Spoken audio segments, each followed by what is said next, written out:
everyone, welcome to Chats Over Coffee with my yoga teacher. I am Kayla, the yoga teacher part of this duo.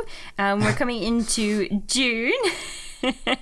And so I will say, Peter, what have you got going on in June? Hello, everyone. I wish I had, again, it's the same sort of thing. Like, I'll just be gigging around. I'm trying to put some more funny clips out and stuff, though. So I would just say, if you don't already follow me on Instagram, please do that. And then like all the stuff so that the algorithmic gods look favourably upon me. Other than that, just peterbrushcomedy.com is all the live dates. If you want to come and see me do 20 minutes on a mixed bill show, so if that's of any interest, then you can do that. But no, just so it's a bog standard, normal kind of June. Have you got anything more distinctive to say about what you're doing in June so that this intro doesn't seem like a sort of a repeat from last month's, but just the changing of the month name? So in June, I will most likely be doing some more online yoga classes. So if you've been coming to my online yoga classes or you've done them in the past, you might be aware that I've had a little bit of a break for the last couple months and not doing as much. And I think I will bring them back in June. They won't be exactly the same. So if you're interested in knowing what we've got on offer, then please go into my website, KaylaMcCormack.com, or follow me on Instagram, where you get more kind of up-to-date vibes of what's going on in my stories and stuff like that and what I've got launching. And they're going to be fit for, I would say, all levels of yoga experience. So it doesn't matter if you're new to yoga or anything like that. If you class yourself as being super inflexible, please don't worry, come anyway. And something else that I've done recently is a trauma-informed yoga teacher training. And I'm happy to say that like a lot of it is stuff that kind of you just automatically do as being a nice person. But some things do stand out. And one of the things as part of that is that I need to do 20 minutes trauma-informed yoga class. So if you're interested and just want to taste a little taster class, I'm going to offer that out to anyone who wants it for free. So just either message me or have a look on my website. I'll probably put it on there eventually. But if you want it sooner rather than later, then reach out and I will send that over. And that will be all levels. Oh, good. So you did have something else to say. Fantastic. Yeah, okay. Links to our websites and socials in the show description as well. So, okay. Well, we'll start the show then, shall we? Yes. Okay. It's all right. I don't think that was exactly what they wanted, to be honest, but I don't know as well. If you go too far back as well, you might lose your audience as well because they might not be as familiar with things. I mean, everyone knows O.J. Simpson, but I mean, like, things like that. That is obviously very old now, so it's a bit like. Yeah, but it's very old, but it's also like a unifying. I was talking to someone about this the other day. I was listening to the Rest Is History series about the Titanic sinking, and it was so good, so interesting, like the backstory in it, because it's just a story that you kind of consign to the backs of your. You know it from such a young age that you don't really interrogate it after a certain point, really, I don't think. And I was saying to someone else that, like, the film Titanic was such an enormous hit. Yeah. That I can't think of anything since then that, as a cultural. I'm going to say fulcrum, that's probably the wrong word, but like there's something that crosses generations that everyone has a sort of cultural knowledge of the incidents in that film. You even think of like the massive successes since 1997 when Titanic comes out, and everyone knows, I'm Flying Jack, and like they're on the door at the end, everyone knows that. I love all the memes that come out about that door. Apparently some like lab did an experiment where they like came up with the dimensions of the door to see if technically two people could have floated on it. Apparently they couldn't. So that's a relief, isn't it? Oh, thank goodness. He didn't have to die for nothing then. This fake guy. So yeah, everyone knows loads of moments from that film because it's sort of like ingrained as a sort of cultural moment. Like everyone, even if you don't like the film, you've probably seen it. Yeah. And you probably get all the reference in it. So has there been anything since, even massive hits since 1997 don't have, to me, the same cultural sort of, like, because you think of even the massive things, Lord of the Rings, Harry Potter, all those superhero Marvel things, like Game of Thrones, stuff like that. Yeah, like no one, I don't watch Game of Thrones. I do not know anything about that. So if you were if you're a comedian going up on a regular club comedy night, you couldn't be confident doing references from Lord of the Rings. Maybe a bit like you do the Gollum voice, people probably know what that is. But, you couldn't even do loads of Harry Potter stuff about the houses. And I think the thing is about those ones, they're mythology, or they're the fantasy. So in that way, you have to want to watch fantasy. There's dragons in it. Part of you have to be interested in that. Whereas the Titanic was a real event, and it's based in our based in our past. So to some extent, more people are going to be interested in that. And then other real events that happen that were just as traumatic end up being war related. And a lot of people don't like war films, because we know it's a bit depressing. So even though Titanic obviously isn't a happy ending, but I just mean like, out of all the stories, it's not a war film, but it's real, but it's tragic. What other events did we have like that? And not invalidating anything you've just said. Obviously, no, challenge me. Go.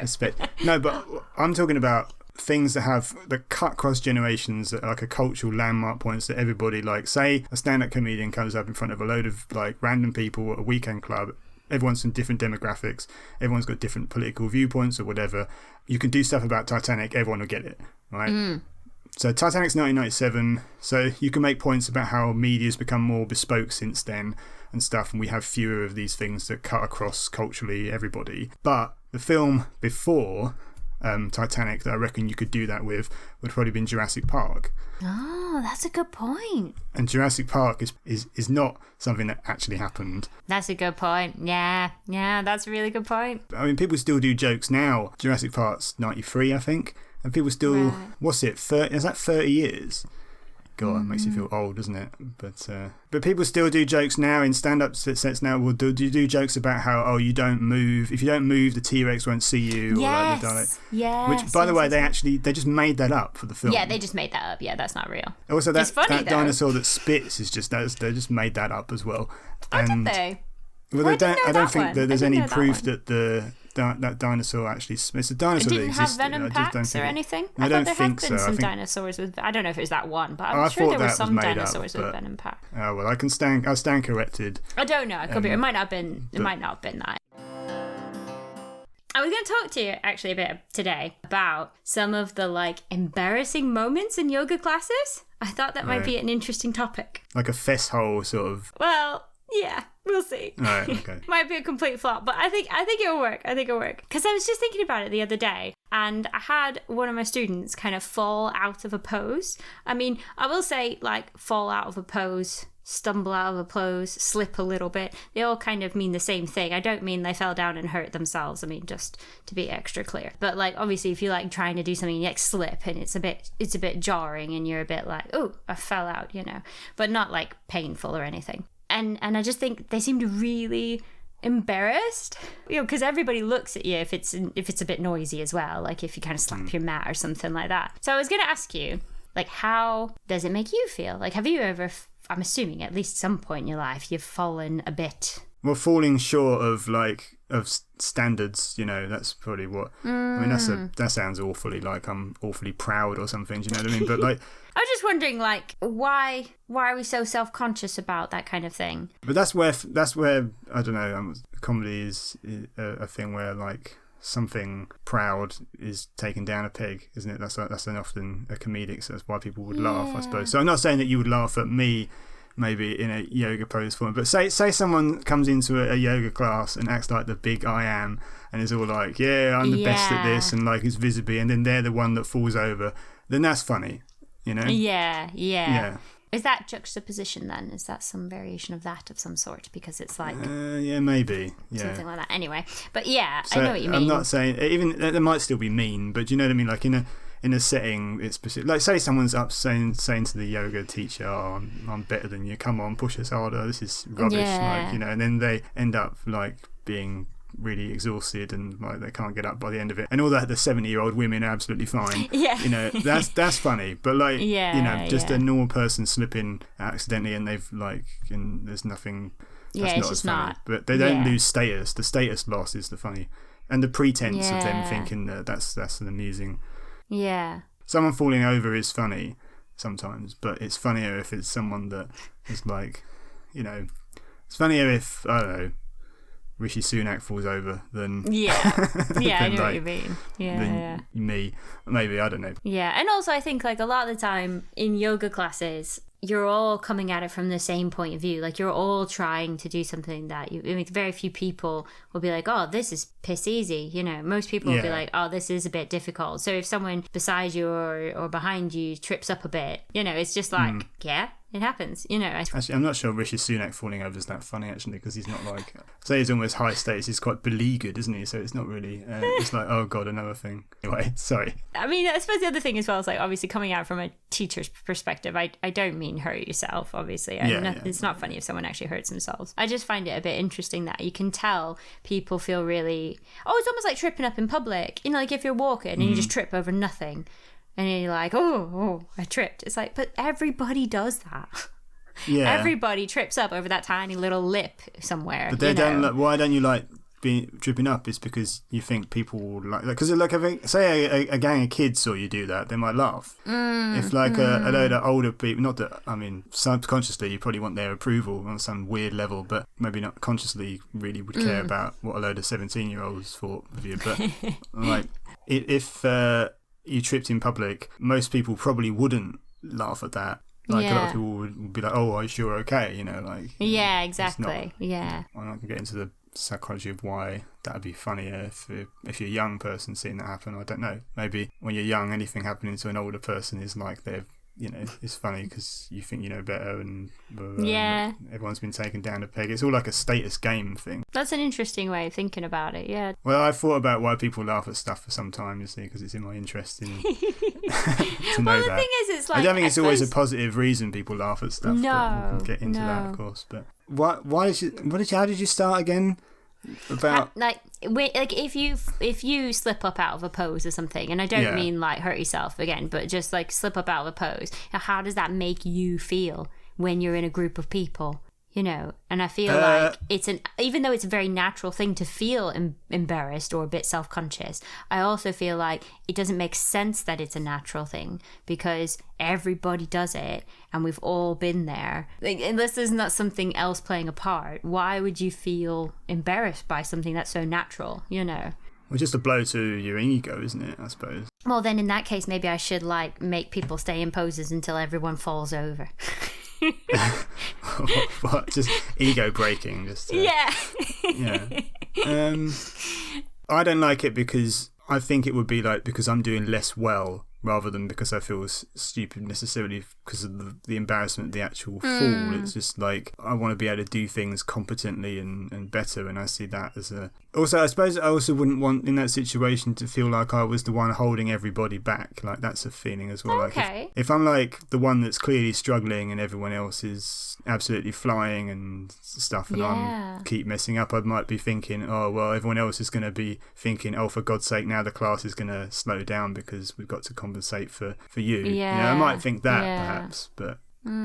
I feel like our logic brain should be telling us not to be bothered. Like, why does our emotions, or why are we bothered? Because logically, we've all been there and we've all had it happen. So I find it a bit... Yeah, but emotions come before logic, don't they? So yeah. I think the setting changes completely if you have the trust of other people there and also the teacher, I suppose. Yeah, that's true. That changes the dynamic completely. If you're say it's the first time you've ever been to something, you don't know everybody, everyone else seems to know each other, that's an intimidating sort of thing, then you don't want to let yourself down in that situation, do you? So again, that's another reason that will put people off turning up to something in the first place. It's just like, is it a clique? Does everybody know each other? Am I going to be crap? It's almost like you have to be extroverted to try it or something.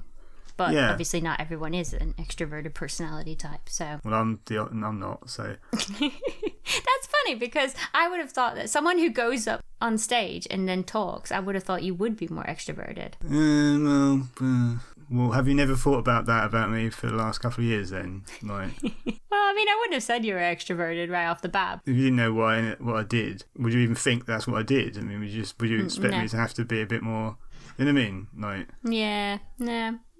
I wouldn't have said you were extroverted at all. I just think now that I do know what you do, is there not somewhere in there then? Or is it somewhere in between? Are we not? There's a lot of introverted comics, gray areas, right? So because the comics are, not everybody, but like it's just a lot of them are sort of quiet observers of things, and then they will talk about stuff they've noticed, rather than being big personalities themselves. You're almost more likely to be the person in the room watching human behaviour. That sounds pretty pretentious, but you know what I mean? So I don't know. There's definitely a grey area between introvert and extrovert. I'm certain Yeah, I ways, think so. You but- don't have to necessarily categorize, do you? It's just another little short, So here's a question then. So Right. if you would say you're more towards the introvert side than extrovert side, or you would even class yourself as an introvert, then what would you feel would be one of the most embarrassing things in a yoga class, in a public group setting then? I'll list a few so you can think about it. Right. So we've got obviously things like falling out poses, which we've already talked about. And then there's things like weird noises. Involuntary bodily noises is probably not something that... Possibly. Yes. That, Maybe wardrobe malfunctions. what, like nudity? An accident, possibly. something pops out, you know. Yeah. Yeah. Something like that, maybe. A Or Paul at the very Scholes least, incident. or maybe even just something as simple as the t-shirt falls up, where it's not necessarily like rude or super embarrassing, but it's like, They can see that you bit. know. I've been doing weights. That's fine. So, You know, I don't know. Like, what would you say? something popping out is embarrassing, obviously. Yeah, I think if it, depending on the bottom part. Yeah. Well, I'm see-through being leggings are more- euphemistic. What do you think? Yeah. It's not so much that. Yeah, No, yeah, of anyway. course. Yeah. But you've never had that happen. No, because I wear the right underwear. Yeah. When I was doing PE as a kid, I was told by the PE teacher that whenever you do sports, you should always wear briefs or something that like is a bit tighter Very to supportive, stop yeah. something, to stop the clanging around. You know, like Yeah. not an abacus, but you know that thing with the, you know, where you push the balls and then They were the magnetic ones. Yeah. I think it's any affront to your dignity, I suppose, isn't it? Like, like, so you don't want something popping out. You don't want an involuntary bodily function noise to come out. Obviously, no one wants to fart in a class. But I will say this, it's happened all the time. It's not super common, but it does happen a lot. And usually nobody reacts.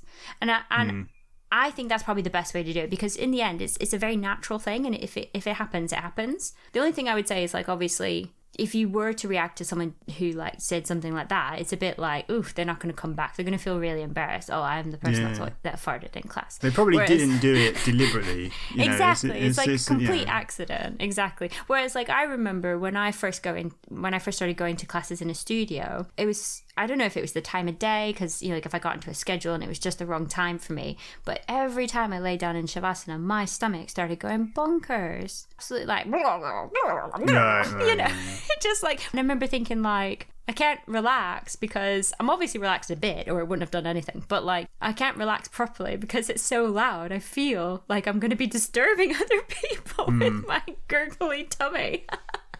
But also, again, afterwards, I would say something like, "Oh, sorry about my tummy," then, and then the person next to me would be like, "Oh, I didn't notice." Do you know that there's a great quote from Eleanor Roosevelt, which is, "You'd care less what people thought about you if you knew how little they did." Most of the time, people just actually genuinely don't give a shit. Like, yeah, most people don't care about you. Like, they just don't care. They really don't. And I do think, like, I know, and as a teacher, obviously, we can do things to try to make people more comfortable. So, like, I might say, if we're going to be holding a restorative pose or a relaxing pose, I might say, you know, like, notice what comes up. Notice if your stomach starts gurgling or you start feeling really hungry, because that is you activating your sympathetic nervous system. That means that you're ready to rest and digest. So it's not a bad thing. It's actually a really good thing. So, like, from my point of view now, I make a point to mention these things in my classes just to make sure there isn't any unease about gurgly tummies and things like that. Well, first, it's loudest to you than anyone else anyway, isn't it? So yeah, you know, definitely. You're more self-conscious of it. So your senses are attuned to that because you've also got the fear of, like, it's probably a lot quieter than you think anyway. Yeah. I was going to say, the other thing about, like, the farting sort of thing is that that doesn't always have to be that audible, does it? So, yeah, there's that as well. If you've been working on your pelvic floor, you can probably stifle that pretty well. And that's why we do our pelvic floor exercises. Exactly. No, I'm joking.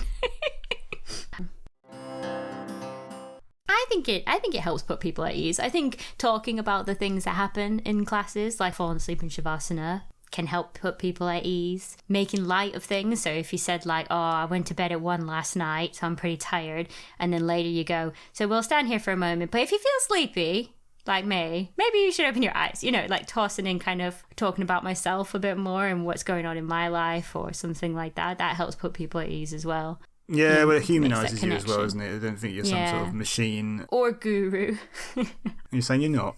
I just mean, like, sometimes you put people up on a pedestal sometimes when they're teaching you something. You're well, they must know what they're talking about. So yeah, but we're still human. I don't think anybody knows what they're talking about, so I don't. They're all coming in from their limited worldviews. That's what I think. True. Probably me as well. I don't know. Like, I mean, I'm probably wrong about something. I don't know what it is, but.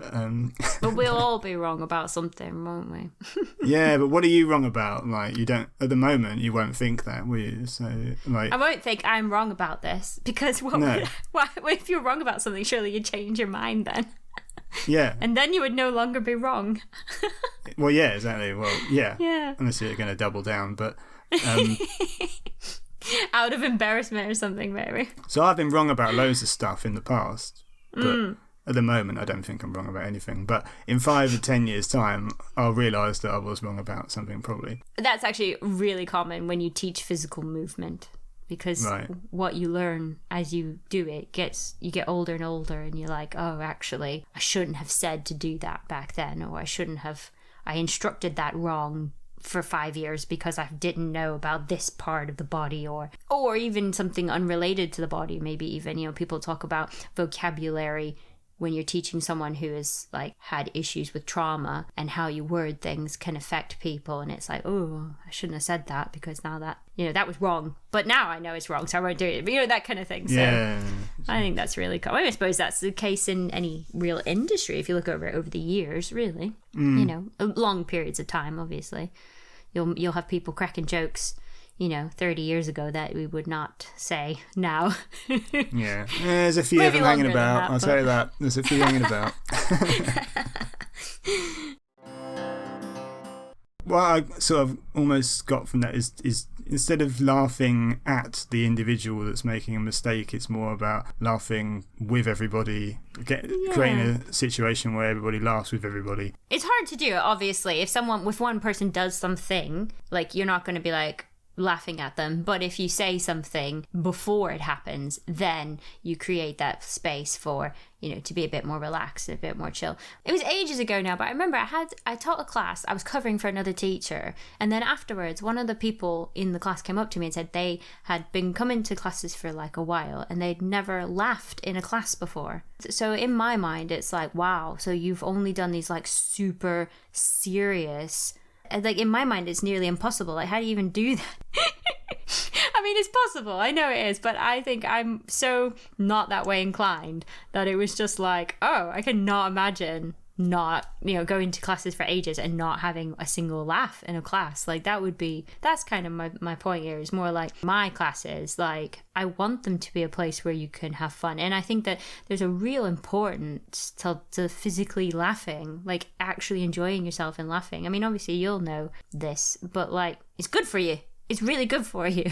It's really good for your body. Really, to laugh. I'm like a doctor, really. Like... It's good for you to laugh. So, like, as part of your yoga practice, you could laugh. And then there is a thing called laughter yoga, and I've done it once, and it was a bit something. Right. I think you mentioned it before, actually. Yeah. So you just like start laughing, but I think in the end it's like, obviously the teacher has to start it off, or you just fake laugh basically, but then by the time everybody is laughing, you're laughing at how ridiculous it is because you just stood around laughing, so then some of it becomes real. It just reminds me a little bit of, like, do you watch The Office, where David Brent goes and he does a presentation where he just says laughter is good for you, and then he says, let's all just laugh now, and he's the only one doing it and everyone else is just looking at him sort of stony faced, like, what the hell is going on? And I sort of feel like that's what that could turn into, like, I'm not starting it off, the thing with but the thing with laughter yoga is, what you're getting yourself into. You wouldn't get that in a yoga class. You would get that in a, like, they would advertise it out as, what you're getting yourself into. And like I said, the teacher starts you off, and then usually but then people, you think that someone starts a comedy night and advertises a comedy night, you think people are going to go to try and enjoy themselves, but some people go, it seems like, to deliberately not enjoy it and sort of like be like, oh yeah, go on then, win us over then, Like, people going with that attitude. I mean, it's different. I think it probably is a bit more buy-in with laughter yoga than like a comedy. But some people, especially if they've been dragged by their partner or a group, they don't really want to be there. Like, you can tell the people that are really digging in, trying not to enjoy it, just so that they can say to their friends afterwards, well, that was shit, we're not doing that again. Like, I told you it'd be rubbish, you know, sort of thing. I mean, that's not exactly the same thing, but you know, you could get someone going to laughter yoga being like, yeah, well, I'm not gonna let them break me here, you know. It'd be a bit weird, but yeah, it's just true. It's true. This doesn't feel very British to me, but you know. Well, you know, talking about that kind of thing, I think that like there's a thing around not laughing very much, like at weird times. So like if something makes you laugh, but it doesn't make other people laugh, it's almost like you shouldn't laugh. I know we've talked about this in terms of like comedy stand up as well, but like there's also times like, you know, when I don't know, you've probably seen this in like films and stuff as well, but like when you start giggling in class or when something makes you laugh and then you're like, oh, I'm not supposed to laugh because I don't know, I'm in my science class or whatever, so I'll come up, and then you laugh more and then you're just like, oh my god, I can't stop laughing, and then you start crying with laughter and there's absolutely no reason to be laughing, or like it was a tiny reason and it's gone. Yeah, because you start laughing at the situation that you're the one, like, and you realise it's, you know, silly, exactly. But I remember one time I was in a car driving from Blackpool area up to Newcastle with my work colleagues, and I was in the front seat, and there was like a truck with something yellow on the back, and the way it was flapping, I don't know, it just made me giggle. And then one of the guy beside me said, oh, it looks like he's going, hey guys, how's it going? And then that was it. I was just laughing for like 5 minutes and nobody else was laughing, and I couldn't stop, and my eyes were starting to water and everything, and I was just like, I need to stop because this is kind of getting down to like the embarrassing level, but I also felt like it was so good as well. Yeah, I'm sure there's some science behind it, which you maybe know about it being good for you, as you say. There probably is some. I think of people laughing, there's like, I think there's different reasons why people do it. There's like, I said, sometimes it is a status thing where someone's been knocked down a peg and stuff. You know, like I say, a lot of comedy that's like having a go at someone. They have that theory about punching up and punching down. Like you can punch up at, you know, powerful politics, and that's their fair game, and it's funny when Boris Johnson makes a mistake, or like because he's high status, and like I don't know 100% whether I buy into that, but there's definitely something to it. Like if you started like doing the same thing to someone with no social status, it's like it's got to be better constructed for sure. Or you probably got to have a level of irony in it or something, like to so actually you're not really saying what you actually literally seem to be saying, that sort of thing. So sometimes I think there's a negative side of it, because I think there's sometimes a social cohesive thing about laughter which is at the expense of someone else, and you're laughing at something to like and it makes the kind of whole in-group out-group sort of thing. So it'll make the in-group so like laugh at somebody, and it will create a more cohesive whole, but it's at the expense of someone else. So like if you're laughing in a class, then there's the risk that you're laughing at someone. So everyone's like, who are you laughing at? Is it me? Like, what's, you know, whereas it's a bit school playgroundy, but I think in some ways we never really leave there. We just sort of act like, because I mean, you know, we must have worked in offices where it's not. Because I teach at the university as well. I do teach some of the like more younger adults, you know, with barely adults, you could say. And I do think like barely adults. Yeah, barely adults. 18, barely adults. Yeah. You know, and I do think sometimes like I have had it in the class, not loads, maybe like once a year kind of thing, where someone who's obviously not really done much yoga might start giggling in the back with their friends. But like I do think I almost want to say them, and sometimes I have. It depends on what's going on in the class and stuff. But like, don't apologise for laughing. If you want to have a good laugh at the back of class, just go for it. You know, I know what you're saying about it. Kind of makes you feel like, oh, are they laughing at someone or at a thing? You know, at a situation like see-through leggings or whatever. But also, it's a bit like, but it's good for you, and what does it matter anyway? Just laugh. It's fine. Maybe they're laughing at me because I'm the teacher. I'm the one taking everyone's attention. What's it matter? Go for it. Well, it's fine if you have that attitude, but some people might not think that. Like some people might be self-conscious about. They might not even be laughed at in that situation, but they might be self-conscious about something and think it's aimed at them. It's a hard one, that. But I think they always think like it's a positive thing to do, but sometimes there is a negative side to why people laugh at stuff. I just think sometimes when you get a group, the group mentality is often like, watch people on football matches or certain protests and stuff like that, and you think it becomes like a mob mentality. I don't mean that. In terms of meaning protests, I don't necessarily having to go at a specific political objective or something, but I think when you get a group and everyone sort of feels like just something about that experience. I mean, you kind of get it when you're like at a rock concert or something and everyone like turns into like I don't want to say a transcendent experience, but you become more than just yourself, and sometimes that's like a really positive. Like I had that at like Leonard Cohen and Bruce Springsteen concerts, so I'm sort of like, wow, this is actually amazing. It felt like being on drugs, but it wasn't on drugs, You can have that experience on drugs as well, but but I'm getting old, so it's nice to know you can do it sober. But anyway, like sometimes in certain situations that can turn into a real negative sort of like uncomfortable thing to watch a group of like football hooligans or something, and for example, absolutely. There's just something about the way that like the social cohesiveness suddenly turns into like something really, they sort of like reinforce each other and it becomes like a scary mass, I think it's such a shame as well, because like from its like core, it seems like it should be such a good thing, because it's like, oh, something is amusing, I'm laughing, I'm enjoying life, it means I'm happy, it means something, it's not like sarcastic laughter, it's like, it's real.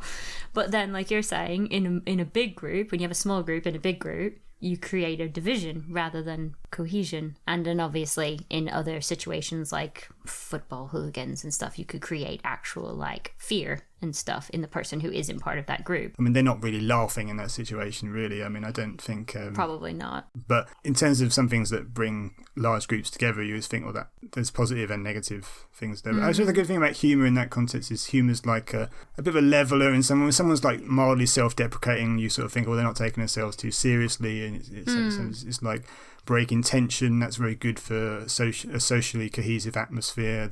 I noticed like watching comics, really people want to buy into liking somebody, Yeah. So if you like someone, then you'll let them say things. I don't mean like that necessarily push the boundaries and stuff like that, but I think at heart it's just, do I like this person, and am I going to let this person say things that I enjoy? So if you're coming in unlikable, then you're not going to be as funny, because people aren't going to, unless you're really good. There's some really high status acts that are like properly good, but they have to be really good, and they have to ride the initial uncertainty and stuff and things. So it's interesting. I watch a lot of people laugh.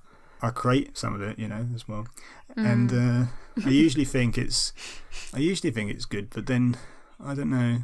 It's strange, because I always feel like I want people to do it, but in another world you could get, like, I think some people are addicted to it. Oh yeah. It's almost like there's a drug element to that as well. Yeah. Like for me, if I get a laugh from someone, I don't really care that much. I mean, like, I want people to enjoy themselves and have a good time and not think that they've wasted their money and stuff like that. But ultimately, if someone laughs at something I said, I get satisfaction out of the fact that the thing I said worked, because that's a job well done. Rather than thinking, oh good, they like me, I'm never going to be satisfied by this. Yeah, it's interesting that you separate it'd be an the two insatiable out like sort that. of, you know what I mean? Yeah. But like job satisfaction over like, now you like me, that's interesting that you separate them out like that. Well, that's the way I feel. I don't think it's the way everyone feels, but yeah, I take a lot of job satisfaction in my teaching, but I don't necessarily need people to be coming up to me at the end of class and saying how nice it was, you know what I mean? And to be honest, my regular students stopped doing that after a bit. Obviously, because you say it the first few times because it's new and it's nice and it's like, oh, that was really good, thank you, really relaxing, really whatever, really challenging, but I feel great, things like that. But then after 10 classes, they're not going to be saying it anymore, so it's an interesting separation. Yeah, so it's just as well you don't need that constant validation then, isn't it? Because it will... I mean, it's not to say they don't still think that. They probably still do. I imagine they still do, or they wouldn't be coming back. But it's a bit like they don't necessarily express that anymore, because now it's an expectation. I'm not saying I'm better than anybody, like, for feeling this way, but this is just the way I happen to feel. I do feel some people are just like, I can see some people and I just think you're just never going to be satisfied with what you've got. Like, you couldn't have you could have a great 20-minute gig where you absolutely blow the roof off, but then you'll want to stay on for another 5 minutes because it's not enough, Whereas if I have a great gig and I blow the roof off for 20 minutes, I just think, oh, thank God that's over. Yeah, finish on a high. Right, Finish on a high. I want to go home. Yeah. It's strange. In a way, it's an introvert-extrovert thing. I remember a comic called Chris Stokes, who I haven't seen for ages. Maybe because we're both really slender and you can only have 2 thin white men on the bill at one point. But I don't know, I haven't seen him for a long time. But he's very funny. In one of his Edinburgh shows, he was talking about, I don't know if this is actually true or not. It sounds true. So things that sound true usually are, aren't they? Like, that's never gone wrong in the past. He said the difference between an introvert and extrovert is where you get your energy from. So if you're an introvert, you get your energy from being alone. And if you're an extrovert, there's a plane. I just want to... You can see what's coming. Yeah. You know the answer to the end of this sentence. If you're an extrovert, you get your energy from other people. Yeah. So I think if you want to say that... Because Gary Delaney and Sarah Millican have this thing about comics are either writers or they're performers. And they're either good at one thing and less good at the other thing, and they have to improve at the other thing, but they're more naturally suited to like being some people are really good performers but their writing isn't as strong, and so the writing has to catch up. If you want to play the game where, because we love to categorize because we're humans looking for categories all the time, you can probably categorize a lot of comics into those 2 categories, but similarly I think there'd be a huge overlap between people that are extroverted and introverted in the same ways. I reckon the introverted people are more likely to be writers and the extroverted people are more likely to be the performer side of it. And so there could be a large overlap between getting your energies out of the satisfaction of a job well done because you've written well, or a job well done because... And that sounds like I'm being down on the people that are performers and extroverts rather than what I am. I'm obviously biased towards what I am. Yeah, but I mean, like... I suppose, but... You have, like, actors who won't necessarily be writing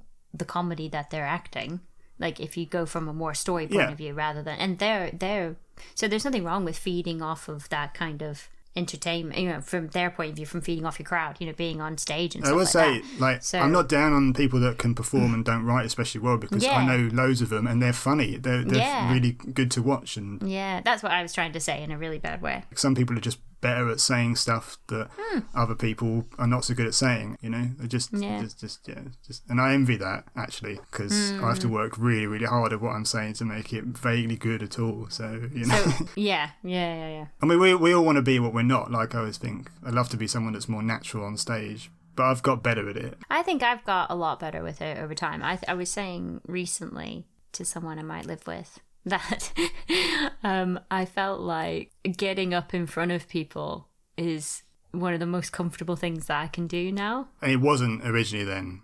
No, but I mean, I would probably look back and say that maybe it was because I wasn't confident in what I was saying necessarily, which then brings you lack of confidence, maybe. But I do think that, like, now, even though, like, I could hop up and do a presentation not on yoga, I can still bring that same confidence that I have when I'm teaching yoga. And obviously through yoga, I'm up in front of people all the time. And obviously, like you, all the time, you know, regularly in front of crowds to some extent. So it's like, I have got to the point now where I'm very comfortable with that. I'm happy with that. It's quite nice. It's quite pleasant. I can be very natural up on stage, you know, and on stage, quote unquote, you know, up being the center of attention. And I think that that's something that has grown with time, that I got better and better at it. Yeah, I always say confidence is something that, because I watch like a new act sometimes who's got like confidence in inverted commas and stage presence and stuff. And I say in inverted commas because I feel like they're acting as if they've got confidence, but sometimes I think it's a bit, no, I'm going to say a facade, but it's kind of like, it's not in the room sometimes. It's not really reacting to how the room is. It's just like performing big.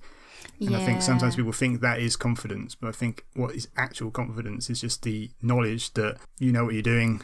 And so that only really comes, and like, I think I'm confident on stage, even though I don't everyone look can it. see the difference. Everyone can feel the difference of someone who's up there, like you were saying, maybe putting on a show but not reading the room kind of like thing. Joe Biden at the State of the Union thing, they just pumped him with a bit of amphetamines and he's just like blasting it out. But anyway. thanks for listening, everyone. I hope you enjoyed our episode this month. If you want to get in touch and send us any comments or anything you want to hear us talk about, don't hesitate. We'd love to hear what your thoughts are. Or if you want us to do something again. Yeah. Definitely. No. Well, I'm just trying to chip in because you said loads of stuff there, and I thought, I'm still here. So anyway. It's okay. Right. We know you're there. Is this where you need some crowd validation? Yeah.